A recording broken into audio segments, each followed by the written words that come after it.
The College Football Playoff Committee could be headed for just a disastrous confluence of events. And you know how very rarely I use that combination of words. Let me ask something, because I did it on Twitter earlier today and I got a very fascinating split of opinion. What value do you place on games? Because ultimately, the value you place on games and the value you place on competition, those values will determine where you land on the hypothetical debate I'm about to throw out there that I think is going to become a reality in the not too distant future. There's a potential mess down the road.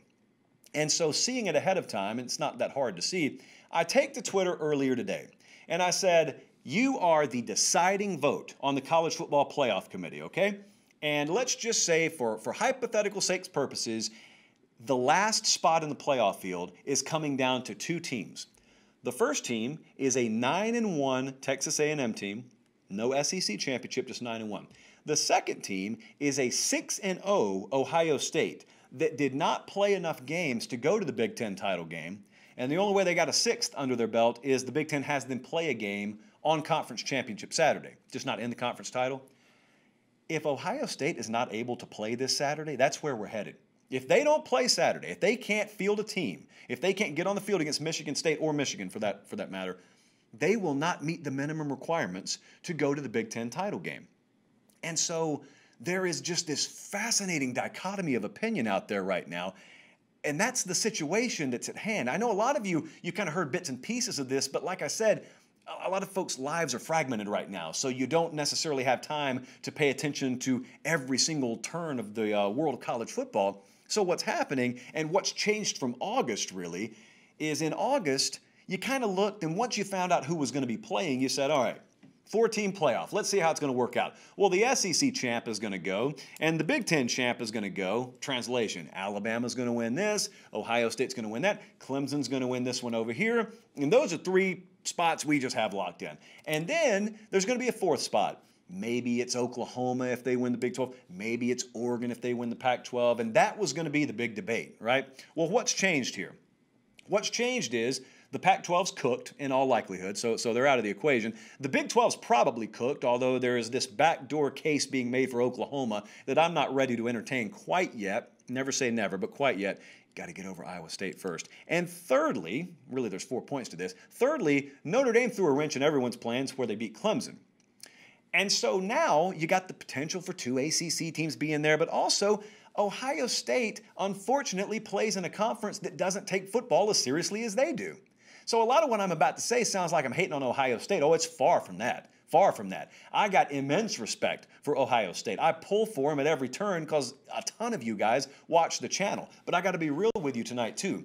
You are in all likelihood going to end up suffering at the hands of incompetence at the league and administrative level. So a lot of what we're about to talk about has nothing to do, or no fault, shall I say, should be placed at the feet of Ohio State. But you had the Illinois game canceled, and you had the Maryland game canceled, and now, man, they're one more. They're one more away. Again, if you're unfamiliar with what's going on here, if they miss either one of these next two games and they don't go to that Big Ten title game, there are a lot of hypotheticals. But, man, the one I just gave you about Ohio State and let's say a Texas A&M, it got fiery today. So let's go back to the question. How much do you value competition and games being played? Because that'll answer the following question here. When you're choosing which one of these to go with, because if we're choosing, I'm going to tell you where I stand right here. If you're asking me to choose between a 9-1 Texas A&M or a 6-0 Ohio State, this takes 2 seconds for me. And it's that team right there Colin's showing you. It's Jimbo Fisher and the Aggies. Here's the pushback I'm getting on this. Some of you are yelling as I'm speaking. Here's the pushback I'm going to get. And it's going to shock you that I'm not even going to push back or I'm not going to retaliate. You would say, how in the world can you take A&M over Ohio State? Ohio State's better than A&M. I think I agree with you.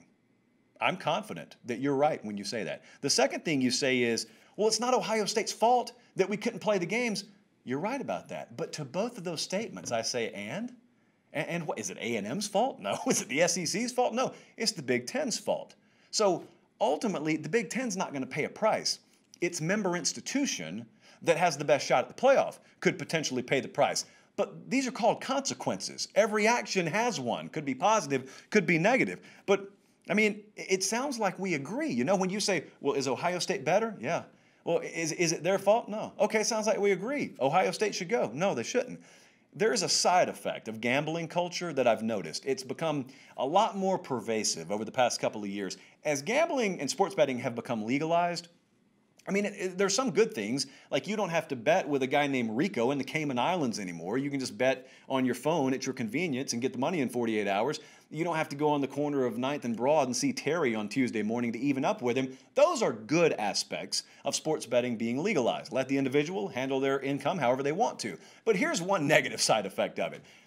Everyone thinks they're an expert on this stuff now, and anytime there's a debate about the college football playoff, you're pulling out the old so-and-so would be favored over so-and-so on a neutral field. Guys, we've been having that conversation for a decade. Well, however long this thing's been around. That's old hat. Everyone understands that logic. You think that you're beating someone over the head with your superior intellect when you say that, and you're not. Everyone understands who would be favored over who if it were Buckeyes Aggies this Saturday, or a month down the road if this stuff ends up playing out. We understand that. But here's what else I understand. I value games. I value you putting yourself out there, in this case, 4 more times than the other guy, and I'll tell you why that's important in just a second if you can't already pick up on it with common sense.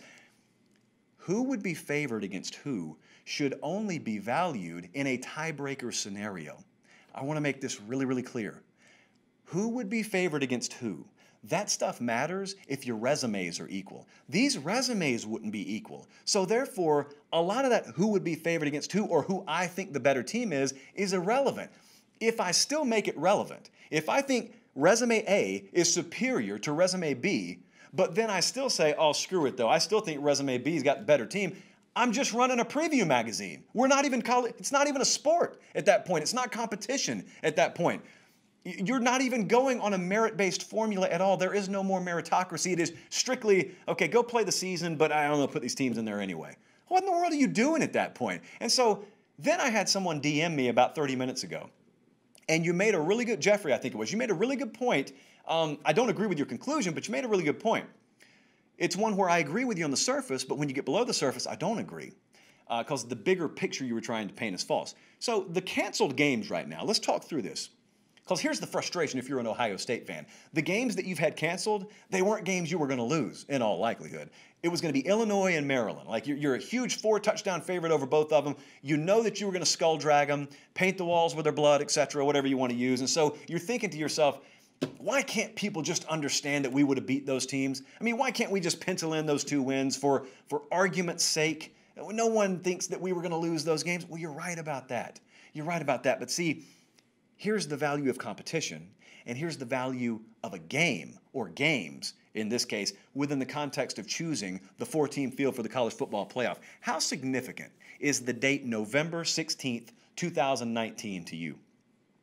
Here's why games matter, and here's why I'm going to give benefit of the doubt to teams that have played more games. November 16th, 2019 was not a spectacular day. It wasn't noteworthy particularly. Alabama was a 21-point favorite over a team. Alabama ended up winning the game 38-7, so they covered by 10 points. What does this have to do with anything? This sounds dumb. Well, here's what happened.